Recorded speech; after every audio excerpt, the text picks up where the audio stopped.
Well, good afternoon, everyone. Welcome to Baltimore City if you're visitors. If you're not, thank you for staying. Baltimore is a great city. I'm the Assistant Commissioner for Code Enforcement for the City of Baltimore, and some of you might wonder, what does that mean? Well, I'm charged with enforcing all of the building, fire, and related codes of this city. And why are codes important? You know, we want people to have adequate housing, safe living conditions, and decent neighborhoods. And we try to bring that reality about through enforcing the codes that are on the books for this great city. Our city has some wonderful amenities. We have our Inner Harbor, we have Harbor East and others. But our city also has a lot of neighborhoods that have challenge. You know, right now I have on my books 16,000 vacant buildings. As you know, Baltimore is a city of neighborhoods. No one neighborhood is the same. So as I am called to enforce the building, fine, related codes of Baltimore City through my inspection team, we can't look at every neighborhood the same. You see, some neighborhoods respond to a notice and a citation. But we have neighborhoods that have people that can't read. We have neighborhoods where the folks that are being released from prison have a tendency to return to the same zip codes. As I look at the east and west side of the city, 10,000 vacant building clusters. So we can't look at code enforcement and its application the same as a one-size-fits-all. It wouldn't be fair, it wouldn't be right, and we wouldn't make the necessary progress that needs to be made in this city. So as I deploy my inspectors, I deploy them in a way where the places that have the most pain get the most attention. I think that makes sense.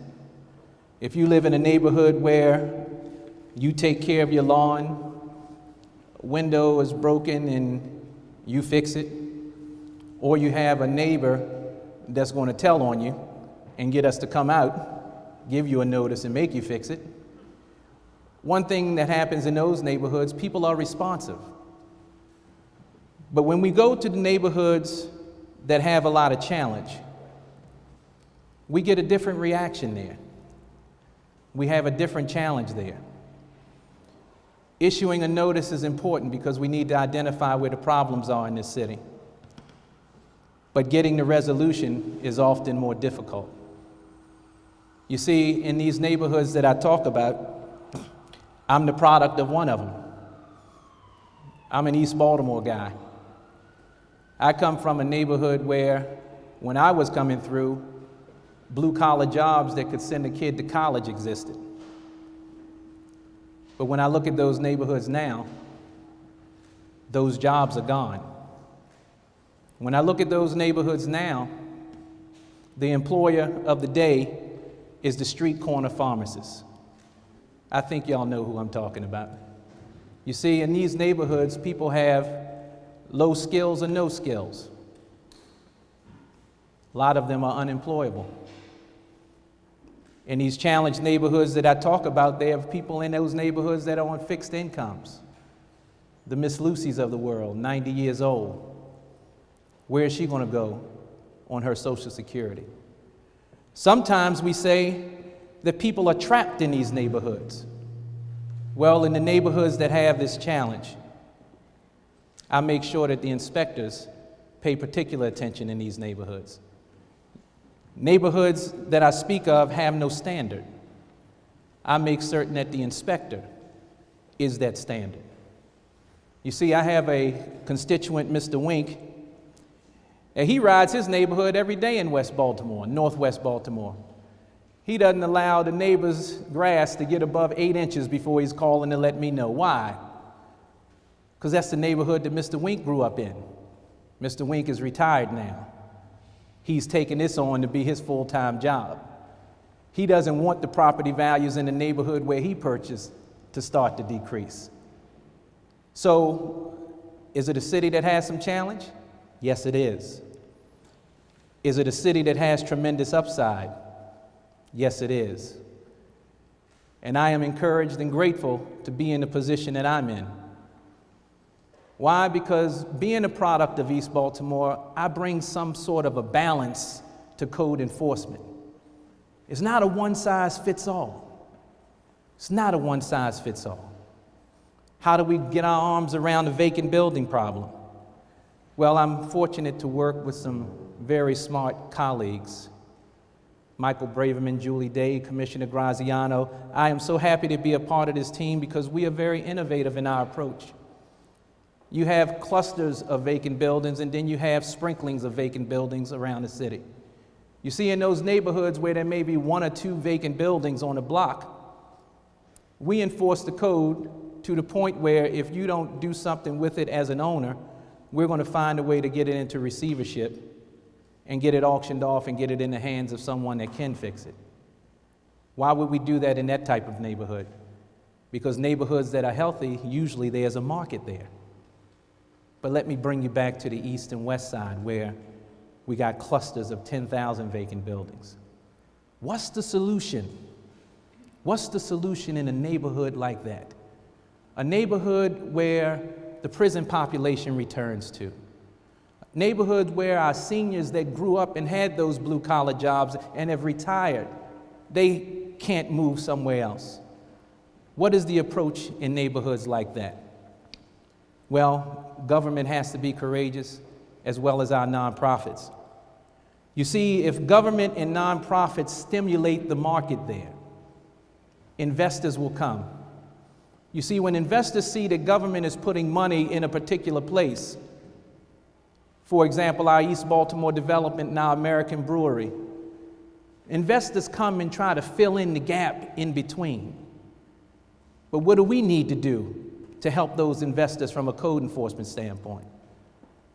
We need to make certain that the people who left and abandoned those houses and went on to live in the sunny hills of California, but left the property in a neighborhood to decay, we have to make certain that we hold them accountable.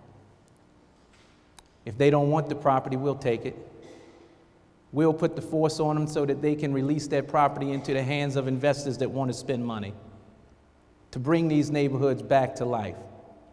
You see, the census says that 25% of our city is at the poverty level or below. I would venture to say this is about 35%. So I think you all know that when time comes to count, you're not going to get everybody. Some of this prison population that I talk about being released back into these zip codes, they live in my abandoned houses. They call them abandonmeniums. That's what they call them. But I'm the code guy, you know. My job is to make sure people have adequate housing, safe living conditions, and decent neighborhoods. So I have to put them out. I put them out, and here again, they have to fend for themselves. So as we enforce the code and try to change the landscape of our city, as we stimulate investment, it is our hope that investment brings about jobs, because people want to work. When I'm in the neighborhood, you know, they call me Brother Eric in the neighborhood. And they say all the time, Brother Eric, I need a job. They need a job, but they have barriers to entry. I come back to being low skilled. One young man said, Brother Eric, you know what I want more than anything? He said, I want to know how to read. 25 years old, with an 8-year-old son that reads better than him. He wants a job. So how does government help with this process? So we put the pressure on folks to try to create a market. Investors come, nonprofits engage, a collaborative effort. People start working when you start doing construction. But then there's that other block of houses that nobody wants to do anything with. So we have to knock those down. We call that demolition. But does demolition always have to come on the end of a wrecking ball? No. How about deconstruction? How about taking it apart, piece by piece, recycling the floor, recycling the brick, recycling the copper and the metal? There's a market for that. Doesn't have to be here in Baltimore. There's a global market for those products. And let's think about the job that I just talked about. You don't need a master's degree to take something apart. Those folks that have low skills, they can do that job. So one thing that I think government has to do is look at social enterprises where people match mission with market. Mission with market. And as they match mission with market, we can start putting some people back to work. We don't have to take it down with a wrecking ball. We can take it apart piece by piece.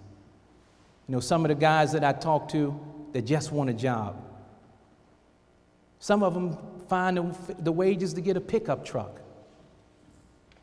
But when they go to get a job, they might charge $65 to clean out your basement.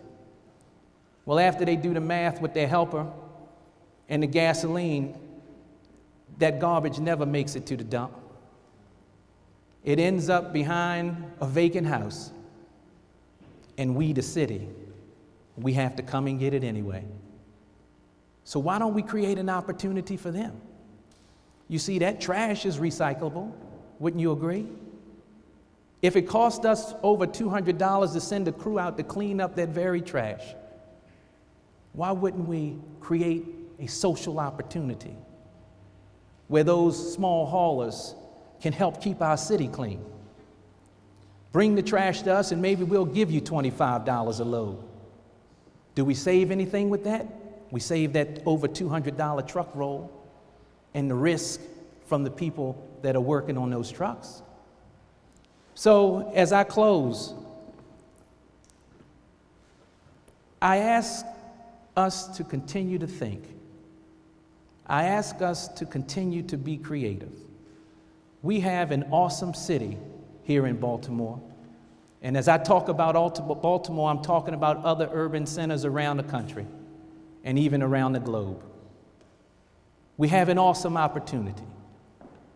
Sometimes we hang out in our mountaintop experiences. We hang out in our comfort zones.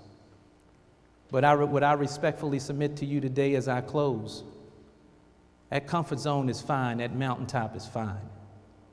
But every day I get up, the valley calls me. And I have to go back to that valley. It's that valley that raised me, that gave me this opportunity. So I encourage you to don't ride by, but ride through. Help those with creative minds to find solutions for humanity. For humanity. Thank you for your time.